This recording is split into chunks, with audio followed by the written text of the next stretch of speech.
You are all naturally wired for growth and spiritual expansion.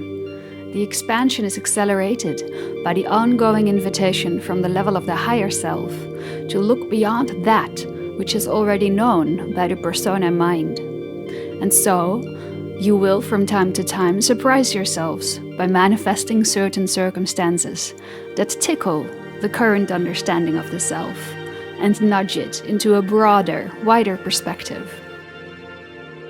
The more you sense yourself feeling either triggered or intrigued by the information delivered to you, the more you are signaling to yourself the relevancy of it as a usable stepping stone in your personal storyline.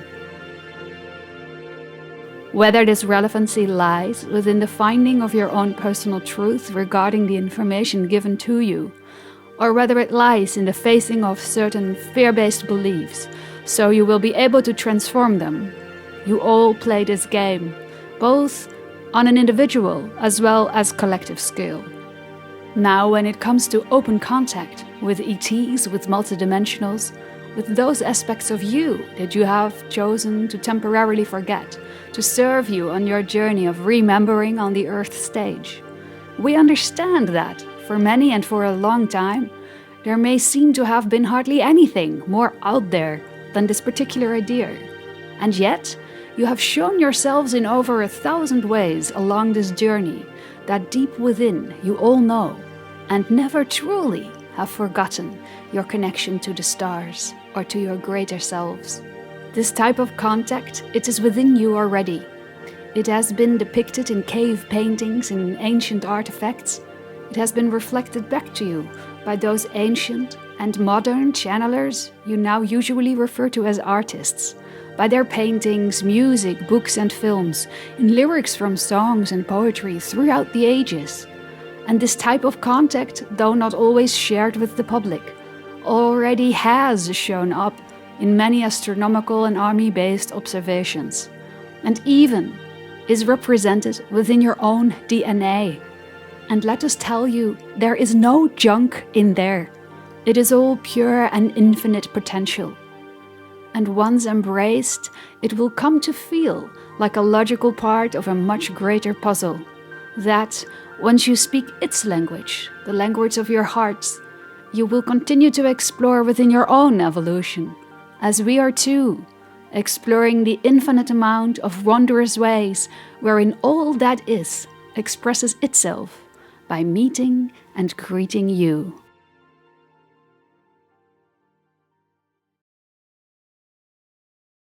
Ever wonder if there's intelligent life elsewhere in the universe? Well, I have.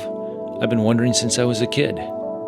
My name is Reuben Langdon, and on March 29th, 2007, in the middle of the day, I saw a number of strange objects in the sky.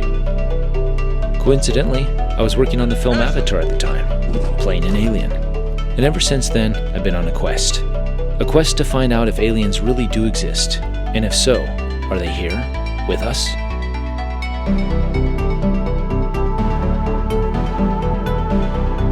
If beings of higher intelligence are here, what is their purpose? Why don't they make themselves more known? Why the secrecy?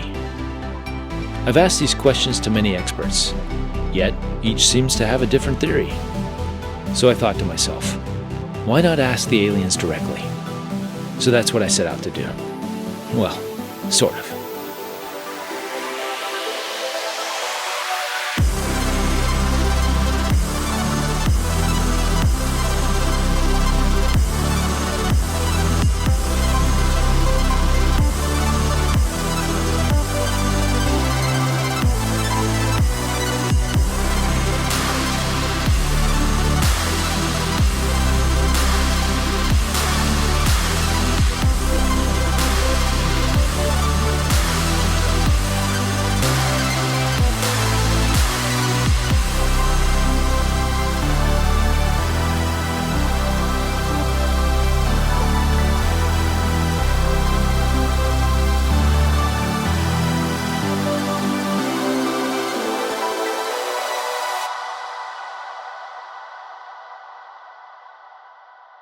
So here we are in lovely Sedona, amazing property here. Thank you to Dana for letting us use his place.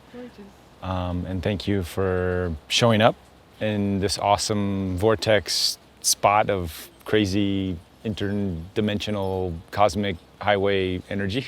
Perfectly put, and you too. Yes. Well, I can't get enough of this place. So any opportunity to come, and I'm glad our sort of timelines merged and Yes. pathways merged to meet at this spot in this land. It's such a sacred area. You are from the Netherlands? Yes. And you're here in America traveling and doing your work? Following my heart. Following your heart. So tell us a little bit about that. What is your work, your play, your what you're doing, and how does it all start? Wow. Okay. So right now I'm traveling as an interstellar channel. I do group Q&As with people, and I'm channeling my interstellar guide Arjun, who is of the Yael, as I understand it. And I also do private sessions, one-on-ones, that are a little bit different than the groups because it goes really in depth, and receiver is laying down, and it's mixed between energy work, Q&A, because there is definitely dialogue, and accelerates and streamlines the self-healing properties of the body if the receiver can match the frequencies that, I could say the ETs are offering. Arjun works with a team, so it's never boring or it's never just one guide, but he's my hub, as I understand it. And he translates information through me. I allow that to flow through and share it with other people because I'm basically in love with this work. Right. And with their energies, and everything started to come together for me into this kind of work about 2.5 years ago. Yeah, and fairly recent then. That is fairly recent, actually, the stepping forward with the vocal channeling, I mean. Right. And years before that I was writing it down, but I've been receiving downloads of information and having visitation experiences and physical experiences with what I believe or understand to be the interstellar family members. Right. Since I was a child, since age 3. So for me it was quite a journey to understand what was going on. And in Europe, I guess, it's less common. Is it? Okay. It's not the whole idea of... The idea of contact and... it's not spoken of that much, or at least it wasn't in my childhood. Temporary detainment, Exactly, all of these, that was totally unknown phenomena to me. Okay. Until maybe at age 26 I started hearing about that, and I was like, okay. Wow, Right. how about that? And it seemed... So you had personal experiences, but you didn't really think about that? Oh yes, I did. Okay. I realized that it seemed to be just me. Okay, you thought it was just you until 26? Yeah. Okay. Yeah, and that was eye-opening for me because, wow. Right. I just thought something wasn't all together right. Maybe. I knew it wasn't ghosts. Yeah. I knew it was other than people that have disease. And of course you can channel that too. Right. And so I knew that wasn't it, but I couldn't pinpoint it because of that. I wasn't into sci-fi because all films with shooting in it. Right, a lot of I was violence. super sensitive to all of that. And so for a long time I was just, I learned how to embrace it within myself. So I found a way with it. But I kept it to myself for a very, very long time and used the information for myself. Okay. Already as a child I had experiences. I knew I was going somewhere else in the night and being brought back. And I learned lessons and I could embrace them so easily. And the conviction of it was so strong, it was so hard-based. What just confused me at the time was that my teachers in school were teaching totally different things. That the lessons that I learned... The teachers of like regular... the normal primary school and okay. secondary school. Right. So different that things was in the confusing. sense of history or what kind of things were different? History, but also definitely the way I as a child was being taught how you will grow up and go into society. It was very much... structured in this way. You're going to be a lawyer, a doctor. Yeah, you study something, yeah, you become that go to one college, thing. yeah. You choose a profession, you need to know what you want to be. It was very like strict in that sense. And the messages you were getting were not of that sense, of more like Follow your heart, do what you feel fits your core energy, and that is much more intuitive than the professions that are usually offered to you. Right. So very young, I decided I wanted to do something with arts because drawing was my language. Right. I wasn't speaking. There was Sure. a part that I was a really quiet kid, Right, right. which most people probably wouldn't expect when Right. they meet me now. And all the teachers were probably saying, "This is just a hobby. You can't make money at this. You can't do Yeah, anything." and yes, you're not raised to believe like Right. the society's artist, bohemian lifestyle. You know, where is this ever gonna go? And isn't it time for something more serious? You know, and yeah, so that never worked for me. So I knew that very young. Right. In school, there were lessons coming from the teacher, and I knew no, and I didn't know why I understood that wasn't the way. Right. So, but that became more clear throughout my puberty. The visitations became more intense. There was definitely a time that I resisted it. I didn't I thought this is getting too crazy. I don't want this anymore. I was living a double life. But that was all I can see now when I look in retrospect. That was all because I didn't understand what was going on. Sure. And then at age 24, I actually sought help. And Like medical help? yeah, I thought I need to speak at least to someone Okay. that I feel safe speaking to and sharing this story, because I was keeping it in for so long. But then I was in art school, so art was a beautiful and natural outlet for me to share or to process more what was being going on in my life before. And then I went to see I think you call it psychotherapist. Psychotherapist or psychiatrist. Psychiatrist, yeah. Psychotherapist that works too. Yeah. The most easy one that they send you to. Right. And he appeared to be an ex-hypnotherapist, Okay. which was great because he could really feel into my story very intuitively. So we understood each other. And he just reflected to me exactly what I needed to know. And he said, you can work with these dreams. And that is not the enemy, it's you speaking to you. And then it clicked so quickly. I only needed just a few conversations with him to grasp it and suddenly be like, oh, okay, this is it. And only a few months after that, I saw my first UFO, and then everything started accelerating. Okay. I think once you sort of accepted it, then Yeah. then that sort of created the the space and the pathways, the pipes were free to through which more information could come Gotcha. without freaking me out. right.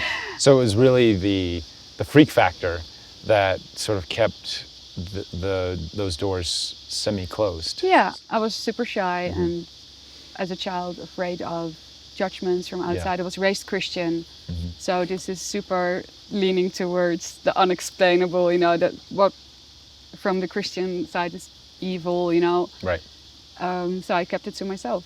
Right. I knew it was good. I knew it wasn't evil, but I knew it was other, and it might be, people might respond to it that way. Yeah, so. and you didn't want to be Yeah. demonized, Yeah. you know, So- as some people who do come out, you know. Yeah, with and it this must have been much information. harder in the past. I mean, this is Sure. heaven right now. I mean, what you're doing, you're Yeah, we're interviewing. having a conversation about Exactly. ETs and, you know, and talking to them, you know. Yeah, and it's I'm not a big deal, you know. Yeah, coming home, that's yeah. what it is to me, because I'm like, oh man, now I'm surrendering to it. I'm really going with the flow. Yeah. Yes. Very cool. Very cool. And so tell us a little bit about Arjun, the Yael, your understanding of that. Yeah. It's an alien race, society. What kind of messages are you getting in that sense? So I understand he's of a hybrid race. They exist out of, that sounds so technical. They are a result of the future human race, one future human race, one timeline, that found themselves eventually at a dead end, you could say. And to Well, The Zetas, essentially. Yes, Right? The Zeta yeah, story. So yes. we've covered the story okay, great. in the So I don't have to. yeah. Okay, so great. So So that's technically what I understand. The Yael are the last, the youngest race that came out of that experiment. experiment. Indeed, they're very much like us Physically, physically. right? And Arjun looks, he's a little taller than I am. He's blonde. Okay. He has a slight curl. He has blue eyes. First I thought he was Pleiadian. Right. Because of the looks. Sure. Um, Yeah, we sort of have this classification. I've always wondered this. Maybe I'll ask Arjun this later. We have this idea of Pleiadians being this way, you know, and then I've talked to other Pleiadian channels like, oh no, we have cat people, we have all these different, there's many types, yes. you know. I was also just going by the pictures in the books, I guess. So I was thinking, oh, this must be Pleiadian because he was so light. Right, right. And it's also, I think, an energy. Did he ever say there was other races of, do we have, black or Hispanic looking Yael beans? They have different colors and different hair color. And okay. Yeah. All right. Well, again, we can go into that later with those guys. But so he's known me my whole life. We made a pre my birth agreement to do this if I wanted to. So this is always a free choice agreement. I decided to do it to test it out in a sense. So I did art school. I was an artist first, and then I became a life coach, overcoming my fear of working with people in a sense, and really wanting to share the heart's message that was already kicking in there. And then from a life coach, I went to this channeling work, which basically took the life coaching over in a few months, very quickly. Oh, okay. And I started to come out. So you're sort of life coaching through the channeling work. In a sense, yes. It's the same mission, if you want to look at it that way. Just helping people along. Yeah, and I just have a lot of assistants now. Right, right. And Arjun works with a big bunch of other races. Okay. So he, there's kind of a steady healing team present when I do the groups or private sessions. Are you familiar? Have you had direct communication with those guys? Yes, actually one I know from since I was a child. Okay. He's a mantis being. Okay. He's one of the three in the study team, I call it.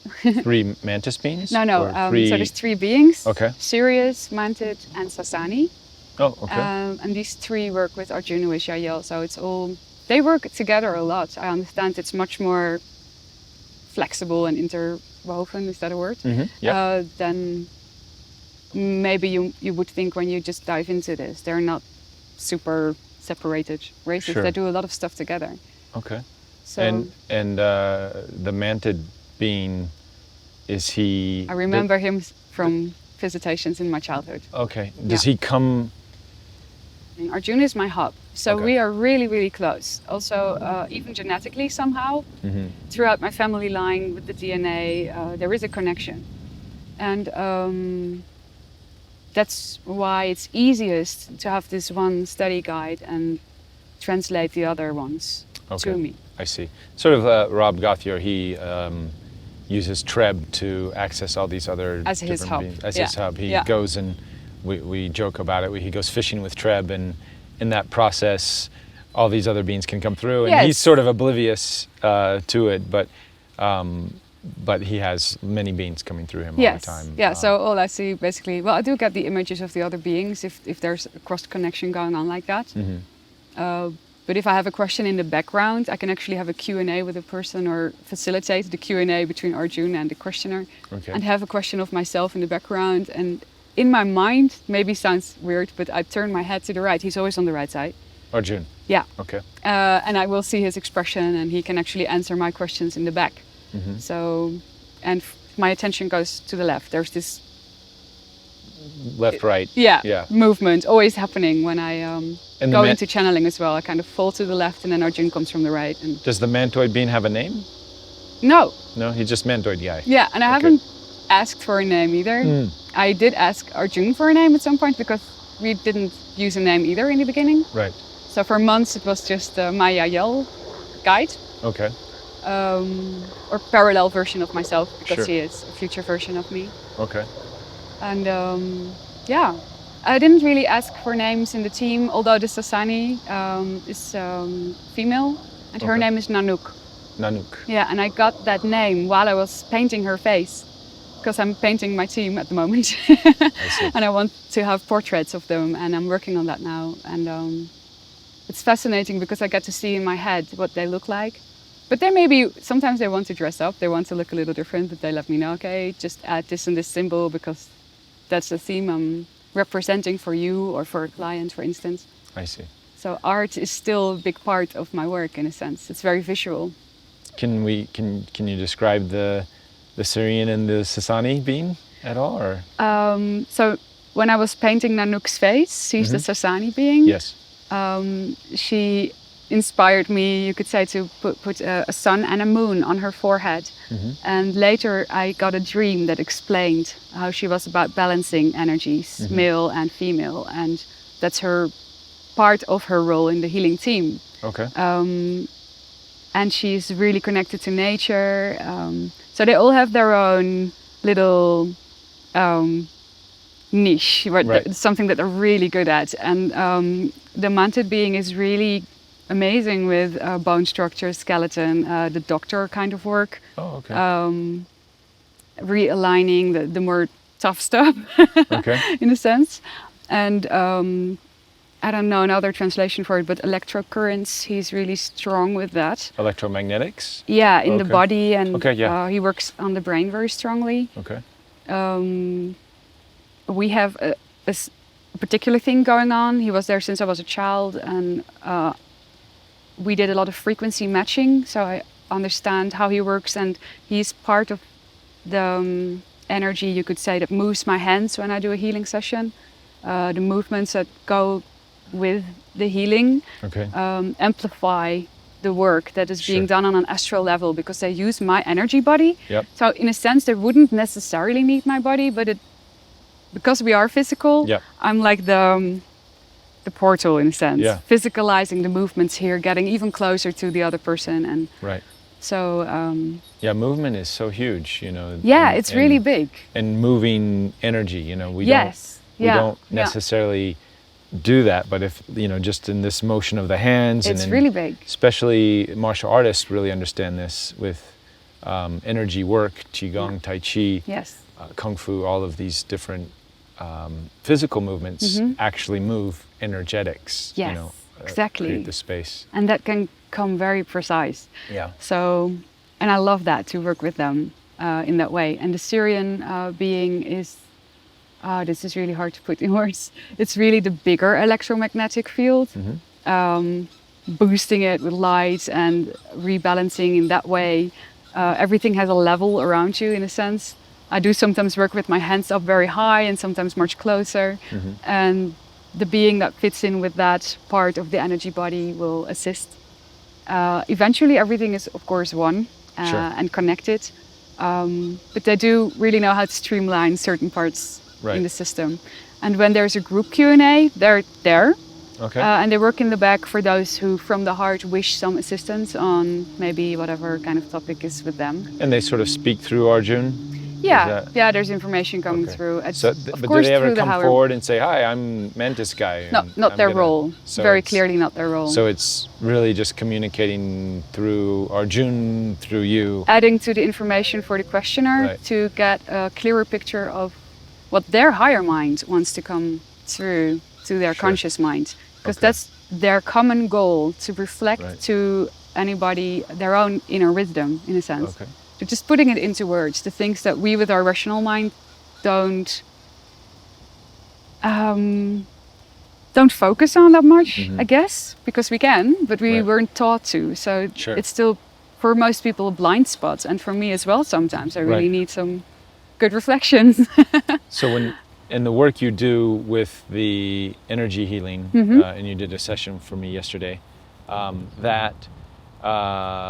that work using your cosmic clan Yeah. to communicate with my cosmic clan, and then help reflect. Is that Yes. sort of how it works? Yeah, it's all coming together and coming out as one storyline, right. the right. information that's coming through.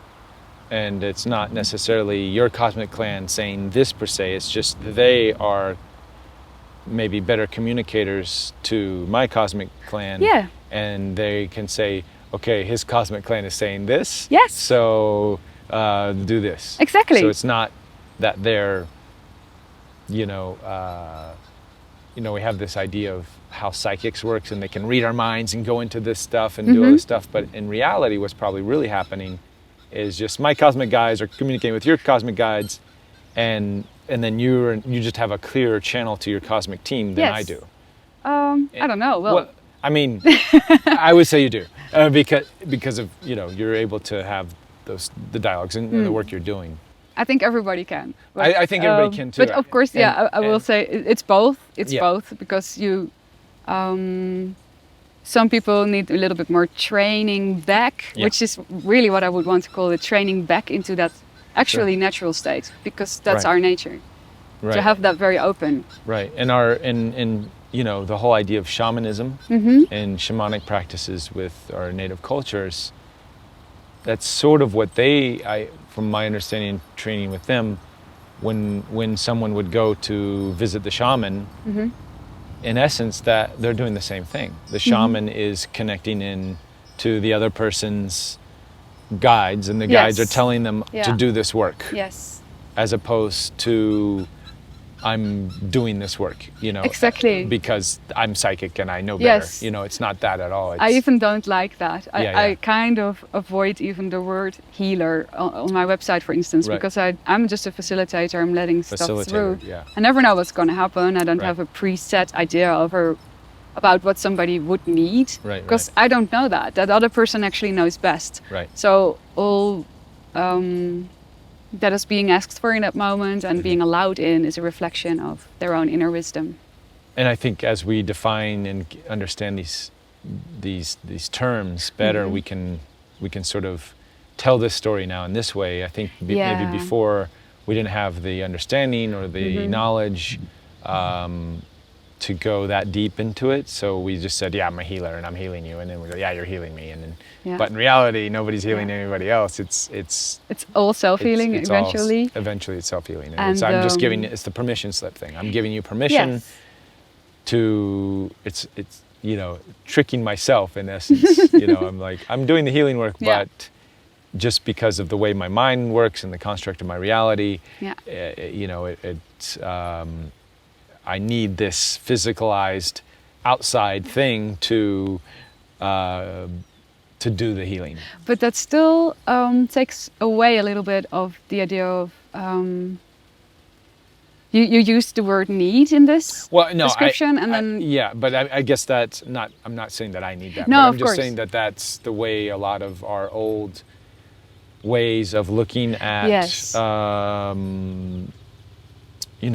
at things, and many people too, going to the doctor, getting the surgery, taking the pill, all of this is really, it's really an illusion. Yeah, it's a belief system. It's a belief system. All of it is just there to, for pharmaceutical companies to make lots of money, or and this is why they are so keen on supporting the illusion and creating. But you cannot do it alone. You can't do it alone. No, this is disempowering is sort of the name of the game for those structures that are in place in order for us to be reliant on them, so they can, and that's what they feed off of. It's sort of a vampire type energy that can grow, because that's the archetype of that energy. And then there's the trap a little bit to think that is just being pursued in a sense, or continued in the even nowadays healing work, even if you're a very new paradigm about it. I've heard this, so I want to throw this in. And Arjun, because I had my own doubts about this before I started doing private sessions. I wasn't sure if I wanted to be a part of that idea that somebody would come to me for help in a sense. So I asked him, so how do you look at this? And he's like, well, you have all decided to be with a lot of people here, a lot of reflections of yourself. So it's also playful and joyful and beautiful to look in each other's mirror. It's what happens when you fall in love. It's when you pick your friends. It's even when you pick your family, even though that doesn't always look like such a pretty mirror. Sure. But all of that is part of a dance that you chose to be a part of. So that helped me also understand and embrace even the old paradigm medical system a little more. To be like, okay, it is what it is, and whatever direction you navigate to most, just choose that. Yeah. And I also go for regular reflections, I would say, with colleague interstellar healers that or channelers who facilitate realignment to get some more insights on my own blind spots, because there are always things that you're learning about and expanding in.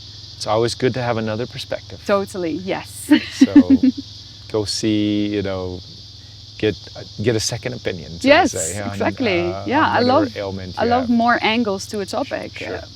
The more the better, and then I will pick the one that resonates most with me. Exactly. Yeah. No one is better than the other. No, it's all good. For the collective, but for the individual, of course, we may have, better resonance. And that was the whole journey, I think, for me to collect the guts, I would say, to be faithful to what I feel resonates most with me. And I just, like I said, I fell in love with this work. Awesome. You mentioned sort of awoken to the Yael channeling by going to another channeler? Yeah, in a sense. So I've been receiving all these downloads mainly in night times or just before waking, astral travel experiences.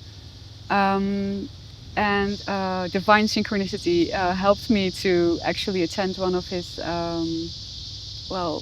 group sessions. And while I was in the audience, I didn't have any questions. I was just feeling at home and being in a bliss state, being with these energies, because it felt so much at home, but not really questions. And I was sitting there, and at some point the sounds kind of went down, the lights dimmed, in my experience, even though I was sitting between other people. And I felt super drawn inward, so I had to close my eyes, and I felt other beings around me. And to have this experience in a waking state, that was new to me. So I felt very clearly that there was work being done on me, and I could fully relax in it. It felt super loving. I felt like, oh, I'm in good hands, this is beautiful. And then a picture was given to me of basically a cat sitting on my head. And the energy that surrounded that was very giggly, like joyful. This is funny. And I thought, okay, so it's like, this is you and the cat is on your head and it's funny. And I'm like, okay. And then, that whole thing lasted maybe 10 minutes. It was a little bit out of time-ish for me. And then that first half of the channeling also ended, and the sounds came back into the room for me. The lights went on again, you could say. And I was left with that feeling that a cat was sitting on my head, like an actual pressure. I could really feel it, and I was kind of hesitant to move because I thought it might fall off, even though I knew it wasn't really there, but it was. And a year later, in the Netherlands, I went to see an ET channeler, a woman, and she lives in the Netherlands as well. And I actually went to have my back straightened out, in a sense. I had some issues there between my shoulders. She said she did channeling and worked with a team that does also physical, healings, in a sense, or like we understand a realignment of your own self-healing abilities. And I was curious about that, so I went there. And a month before I went to see her, Arjun actually started speaking out loud to me, which was quite a surprise for me because he was coming closer and closer. I'd seen his face. I knew he was with me during meditations. And then at some point I asked in my mind, I just opened conversation, and he had been waiting for that. I understand that now. Asking, who are you? And I got this like huge spelling out, yell. Like for him it was more logical to first pinpoint this is who we are as a race more, where I'm from, than to use a name because they don't use names. So I was instantly confused, thinking, is that his name? But that's actually a race. You know, how does that work? Did you hear about the Yayo race before? Yeah, I heard about that by then. By Daryl or other yeah, channelers? Okay. Through Daryl. Okay. And so it confused me, but also that the answer was so super crispy, clear and loud that confused me. So I instantly like, whoa, backed away from it. Not knowing what to do with it, left it at that. And a month later I went to see this woman. And she started channeling for me, and maybe 2 minutes into working on my back with her team, was it a private session? Or private session, okay. yes. So I was laying on this massage table, and she started to like look at my back and what could be done, maybe according to her guides. Yeah. And then Arjun was just jumping up and down, like, "Hey, hello! I've been trying to get to this girl for quite some time now." So, and she said, "Well, oh, there's somebody here for you." And then she just started speaking for him, you could say. And he said, "Oh, I have to throw this little thing I forgot to tell you. Sure. Just before the session, she has a cat." Yes. That is basically identical to the one that was put on my head. Oh, but I okay. didn't What kind of make cat, that then? connection. I was going to ask, what kind It's of cat? It's a Nordic forest cat. They're pretty big. They have a bit long fur, okay. a little bit longer snout. They're Yeah. a cute head, but so pretty big. And it jumped on the table with me, and it laid down to my feet, next to my feet. And it was just there rolled up and purring. And then she started channeling Arjun for me, who said, you know, you're ready from head to toe to do this kind of work yourself if you want to, because we have this agreement. And then he started explaining that he is Yael, and I started to understand, oh, wow. Or she got it through, she translated it as, she thought his name was Yael because maybe she didn't know about the race, so this was funny. But at least it gave me the synchronicity to understand that what happened a month earlier was actually not my imagination. Right. And I felt a lot of things happening. It was like I was floating off the table. I was really buzzing. And they were giving me all this specific information about my childhood, how they had visited me before, and everything started to come together all of a sudden very quickly. It took me about 3 days to get used to the entire idea. And then as a life coach by then, I picked out some open-minded clients, and I said, so, are you up for an experiment? Right. Nice. And I started to see what would come through. And that was an enormous journey for me. And it really sped up the entire process. And now here I am. Very good. It took over the practice, basically. The effects were so strong that the normal life coaching, in a sense, just within 4 months. Tell us a little bit about your art and how that was an influence in maybe transitioning to where you are now. How did that come about? I think it was always there. 'Cause I've seen a lot of your art incorporates, extraterrestrial themes and when did that start? Just when you were very little, or? I have some childhood drawings in which I'm already attempting at that age to draw the classrooms and where I believe I went. What I call astral school, where I got the lessons about the universe and how things work. I would make drawings of birds with the sky inside the bird instead of the bird inside the sky, because everything was a loop. Right. And I got that, and I have these drawings, and I made them age 4 or 5, and I'm so surprised. I actually rediscovered these drawings. I thought they were gone only 3 years ago, and I was like, wow. A lot of stuff has also been thrown out, kid stuff, and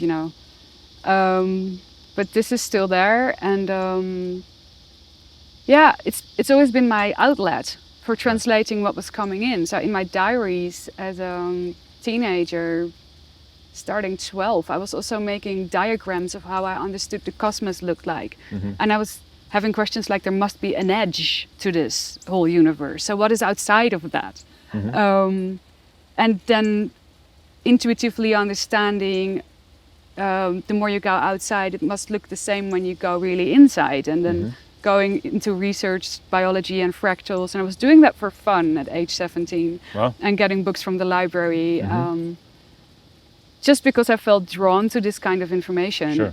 but it made no sense at all, not even for my profession. As an artist, you don't have to necessarily read, for instance, philosophy also. Right. I was really into Nietzsche and Jung, and I wanted to understand how the mind works. And then I discovered... there's a lot of artists out there that sort of explore those themes. Yes. So, Yeah. the It is a very intuitive... Is it is another Dali? language. I don't know.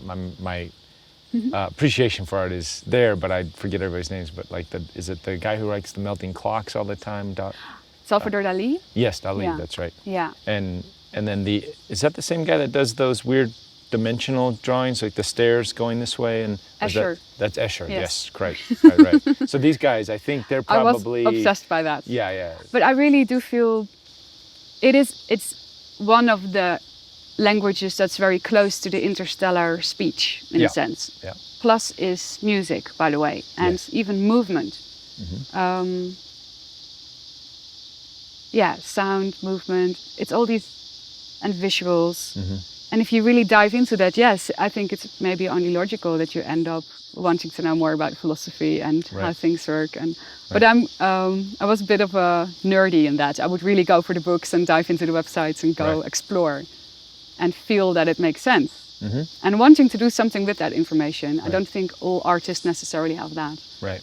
Yeah. Well, we really are sort of entering this time in humanity where we can grasp these concepts. We sort of had hints of it throughout our history with art, but now with science going into the quantum fields and quantum theory, and doing experiments in those realms, we're really starting to figure out the universe. I love it. And I was just posting an article yesterday how these experiments of how the present can change the past. Yes. And we can see this in photons, and this experiment's been repeated over and over, and they call it the eraser effect.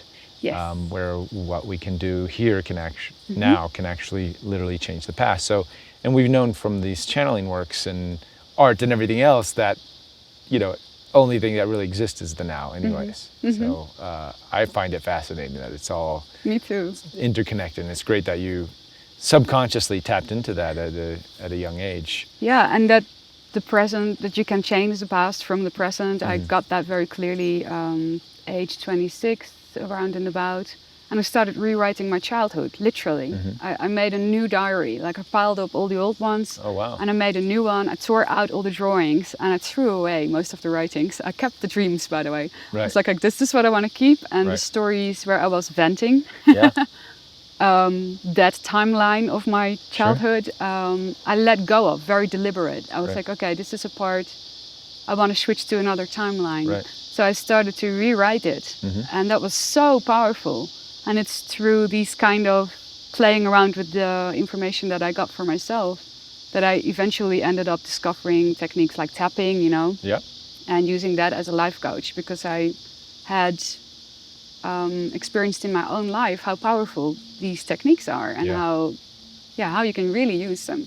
And essentially, from my understanding now, because I've worked with tapping and plant medicine work, and that we're essentially going into these quantum states and rewriting the story, shifting timelines per se. On a cellular level. You're actually opening up, there's these little portals in a sense in your body. Yeah. So when I do the private sessions, I get to see these details, and I want to actually see if I can make Photoshop examples of that. Well, there's a great video, I post this all the time out. There's this YouTube channel called Upriser. What's his name? I forgot the guy's name, but he goes into sort of explaining how DNA in itself is sort of a dimensional doorway for bringing through information from another dimension, gravity as well, but really the DNA strands and how they work in the molecules and with hydrogen, within water, 2 hydrogens and 1 oxygen, molecule creating portals to bring through information like gravity. It's all sort of interconnected into science, and we're now sort of merging these worlds of art, philosophy, science, and I think quantum physics is that that mechanism we have now that Yes. really is like, this is how the universe works. Yeah. And I think our space brothers or and sisters are are like, they're finally getting it. Yes, they are. But they're also so super patient with those who don't yet. Sure. I love that. There's so much love. Wow. Yeah. It blows me away continuously. So what's next? What's your plan with this tool of channeling? Where are you going with it? What do you want to do? Oh well, that's a funny question. I never really think into the future that much because I think that's really weird.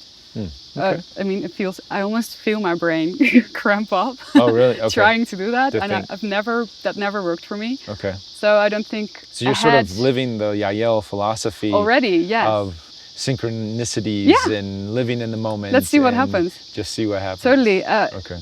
Planning ahead really never worked for me. This is why, as a child in school, I was already having issues with the way they see the future. This is what you're going to do, and then logically you will go do. Right. So still not planning anything. Okay. Only like loosely. Like okay, I feel it's time to move maybe location, so I'll move to a more foresty location. That's a plan that I have right now. Right. But there's no stress on it. There's no deadline. And I know it will come to me. The house is basically already there. I just have to discover it in a here and now timeline, which will be there eventually. So the channeling also is teaching me to surrender even more to the here and now, because it's such a here and now state to be in. There's nothing else. Right. Everything else disappears for me. Okay. And in the channeling state. Yeah. Do you, many channelers these days don't go into that deep trance so much. Are you present and aware? I'm when present. that happens? Okay. But I'm moving in and out of the amount of presence, I guess. Okay. I can move it to the back a little more. I see.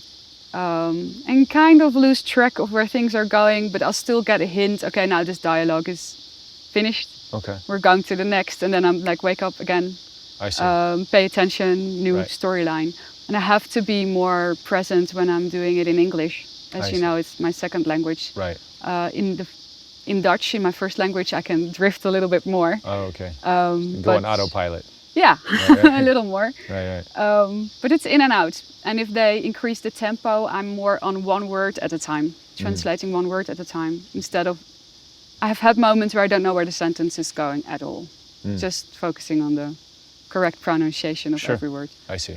So, but I'm still conscious. Yeah. Okay.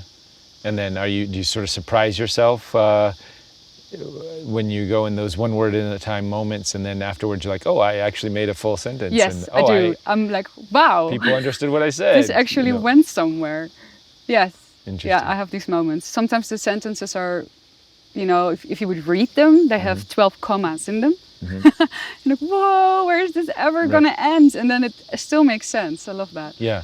I since starting the series and investigating channeling and going into it and having my own channeling experiences, I've the same thing. I've sort of channeled information, and in my mind, I'm like, this is not going to make any sense Exactly. at all. It's gibberish. What is this? In the moment that you're doing it, because it's more of a feeling. You're just like, okay, I get it, but the rest of us, I get this. And then you go back and you review it, and you're like, holy smokes. Yes. It's actually using semi-correct grammar even, and you're like, wow, that's incredible. Recognizable. So for all those watching out there, if this channeling stuff, there's something to it. It's funny how sometimes I have conversations with people who aren't familiar with what channeling is, and they think it's just a big act, and it's like, no, you can't. I mean, there are actors who channel. I think actors do channel. I think it's a form of channeling. When you get into that state, and it just comes naturally, and the better ones, the better actors do sort of get into that channeling state, but to sort of make it up and I guess we are making it up as we go along, but it's the ultimate improv, right? Yeah, yeah. Where you just completely surrender and you just, whatever comes out. But the information that's coming out was not, you know, scripted and not pre-learned dialogue or any. It just comes out and and is quite phenomenal. And that's why I think I felt so pulled towards meditation and emptying the mind out, in a sense. I fell in love with that very young, so I started practicing that, and I did chanting. Was a Buddhist for a while, and then at some point, Arjun just stepped forward and let me know, okay, you're ready. Right. Let's do this if you want. Right. Yeah. Well, so glad. It's full surrender. I'm so glad you have chosen this path to do this and share the information and thank you. Bring forth these beings, you know, that we can hopefully sooner than later, meet face to face in physical interaction. But in the meantime, we have this wonderful gift. Yes. And thank you for bringing this out and sharing it. And thank you for sharing in this way. Yeah, with the world. This is my channel with the cameras. On an even bigger platform, Yes. It's all intertwined. I love it. Well, we'll get into some channeling then and see where it goes from there. Yes, okay. Awesome. Thank you. Thank you.